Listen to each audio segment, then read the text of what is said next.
কাঠগোলাপ আমার আম্মার খুব পছন্দ।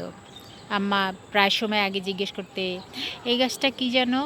তো আমার খুব ভালো লাগতো যে এই গাছটা কী গাছ এটা বলতে। মোটামুটি একটা ব্রাঞ্চ ছিল, সেটাই আমি লাগিয়ে দিয়েছি হচ্ছে ৫ লিটারের তেলের বোতলে। সেখান থেকে সেই এক ব্রাঞ্চ থেকে ৩টা ব্রাঞ্চ হলো এবং ৩টা ব্রাঞ্চে এখন ফুল আসবে। এই ৩টা ব্রাঞ্চ থেকে আবার দেখা যাবে ৩টা ব্রাঞ্চ বেরিয়েছে। তো এটা হচ্ছে এই গাছের ব্রাঞ্চ বিন্যাস এবং এটা আমার কাছে দেখতে ভীষণ ভালো লাগে এবং ফুলগুলোর তো তীব্র স্মেল। আর এটা হচ্ছে হলুদ সাদার কম্বিনেশনে যে ফুলটা হয় সেইটা।